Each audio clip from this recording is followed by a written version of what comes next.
What's up, y'all? Gannon here. Welcome back to another one of my Star Trek reviews. I'm having a lot of trouble with SD cards today, and I can't really go to the store to buy a new one. It's 4 in the morning, so I am praying to the almighty Tuvix above that my SD card works and that I could get this review out on time. Normally, when I do the last week episode recap, I refer to the Enterprise crew as Pike and the gang. That wouldn't be totally accurate because in the season premiere, it was pretty much just the gang. Pike was in the first 5 minutes of the episode, but he was off screen doing what he was doing at the beginning of today's episode, going out and trying to find Unachin Riley, this very specific lawyer. Instead, we got to actually see the Enterprise crew do their own independent thing with Spock commanding. We got to see them thwart an entire plan by Klingon arms dealers to reignite Klingon war in an attempt to sell weapons. That was pretty good, but if you watch the review, you know that I was not totally content with the season premiere. I honestly thought it could have been better, and there were 1 or 2 scenes that I just downright didn't like. It wasn't terrible, and it wasn't the strongest, but I knew a great episode was coming. In today's episode, from a mile away, you could just smell,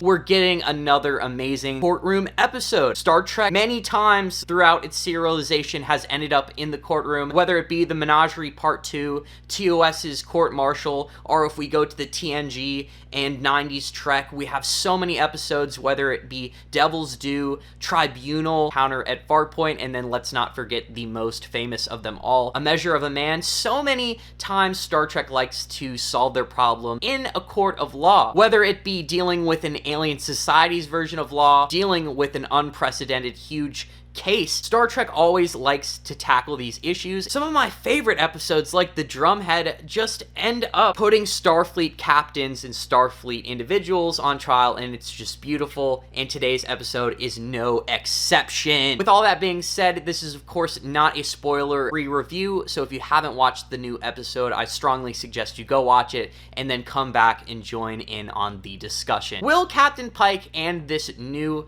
dope Illyrian lawyer be able to return Unachin Riley back to service? We're gonna have to see. Let's get right into it.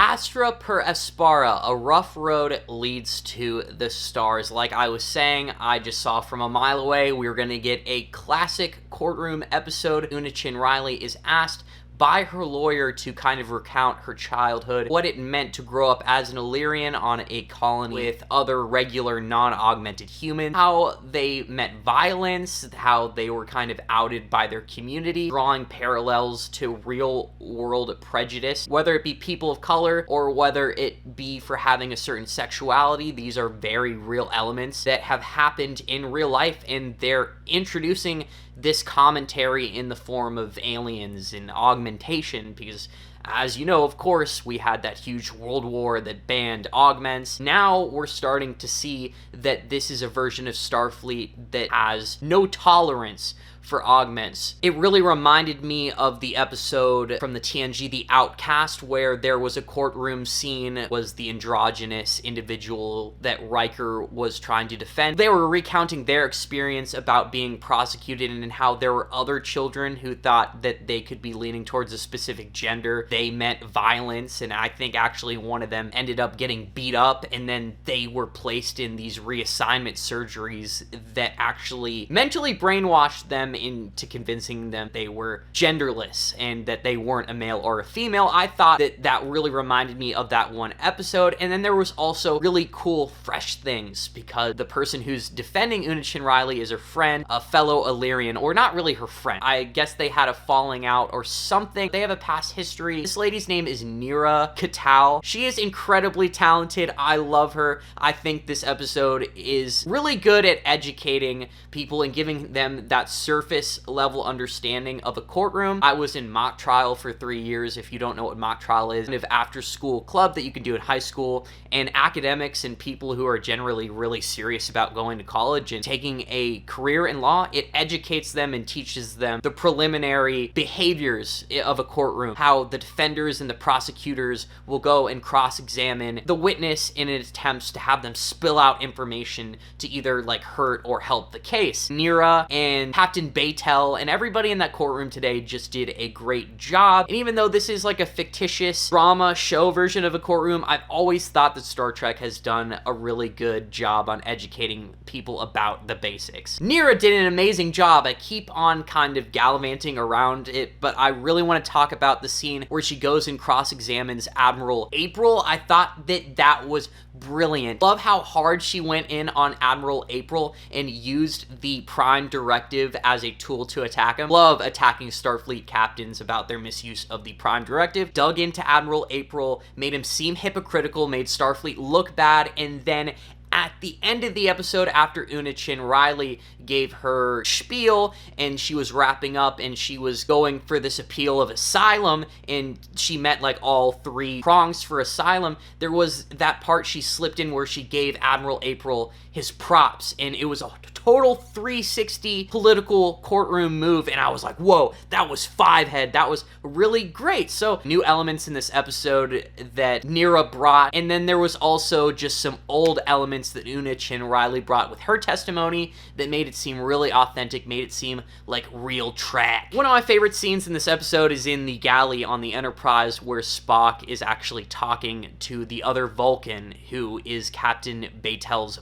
boss. His name is Basulk, and he used to be one of Sarek's colleagues, and it was just a funny scene. Ortega's was looking over, and she was just thinking that Spock and him were having a nice casual conversation, that Spock was actually being the suck-up. But Dr. Mbenga, as revealed in the TOS, was a part of a whole Vulcan ward. He is really experienced with Vulcans, and he says, no, Spock's actually over there having a very heated conversation. Spock comes over, I'm sorry you guys had to see that outburst. And from a human perspective, it looks like they were literally just looking at each other, speaking very, very softly. So that was a really funny scene. Love that. That was the funniest part of the episode for me. Have to give Neera her props. She is a great character. Love everything about her. I loved everything she was trying to fight for. I loved the dynamic, as I said, with Admiral April. I love where they went with the defense, because obviously this is a huge case. Usually when there's a case that you're fighting for that has precedent, they are not going to fully concede to one side or the other. This has happened on multiple occasions. This happened with Data. This happened with the Doctor in Voyager when he was trying to get publishing rights for his book. And it also happened in today's episode, because while they're not going to get a precedent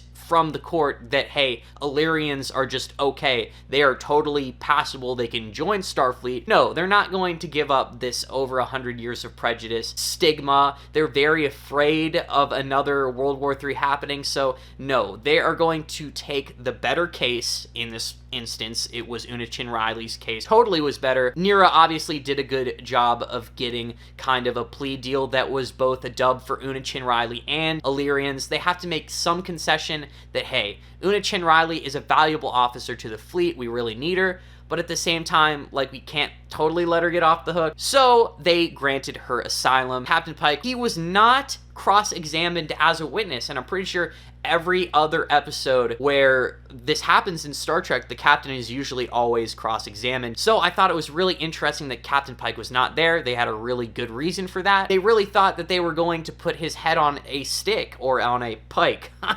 They were going to use the fact that he willingly withheld information about Una Chin Riley's true identity as a fact of conspiracy, and they were going to turn the whole case on its head. And they really attempted to do so before Neera was like, no, no, no. If you actually look at this from face value, I can argue that it meets the 3 prongs for asylum, which I really love the way they did it. Counselor Neera is a great character, really badass addition to the Star Trek universe. Easily just as good as somebody like Cogley. Great episode of Star Trek. Says that this episode is really cool for another reason. It just provides an in-lore explanation for Starfleet's official attitude towards augmented people and enhanced individuals, because Deep Space Nine, Dr. Bashir, I presume, Dr. Bashir gets outed as a genetically enhanced individual, and at the end of the episode, they come up with the concession that his father actually has to stay in a penal colony for 2 years. Bashir actually gets to retain his commission, and nothing really bad happens to him. Extreme cases like Dr. Bashir and Una Chin Riley, where they're extremely valuable members to Starfleet, and it would just be kind of self-inflicted damage to just put them in prison and not allow them to serve. There is now an in-lore explanation and an event in the Star Trek timeline that kind of explains this, and that is just super cool. Something that I did notice is that the new chief engineer, Palia, did not show up in this episode at all, and I just assume that's an expense thing. She wasn't here for the first season to really care about the events of this episode, and it just kind of makes sense. Like, not every Star Trek episode has every member of the cast. Just something I wanted to note. I am really excited to see more of her, though. I want to like her. I want to love her. It was a huge decision for them to replace Hemmer with her, and I've been criticizing it. I just need to see more of her before she really grows on me. With all that being said, this episode easily gets a 7.5 to 8. I think it's a great courtroom episode. It felt like a classic, great episode of Star Trek to me. I'm just giving it props. I had a great time today. What did you guys think? Did you have as much fun as me? What is your favorite courtroom episode of Star Trek ever? For me, it is probably The Drumhead. I love that episode so much for how inexpensive of an episode it was, for it to be one of my favorites, for it to be that entertaining. To see Picard bring down that one lady who was coming for his neck. I love watching it every time. Such a good episode. But with all that being said, if you enjoyed the video, I'd be very flattered if you were to subscribe and press that big red button. Please leave a comment down below, literally about anything. They're my favorite thing about the platform. The more comments you leave, the happier I am. If you enjoyed the video, please slap a like on it. And with all that being said, I hope you guys have a good rest of your week. Live long and prosper.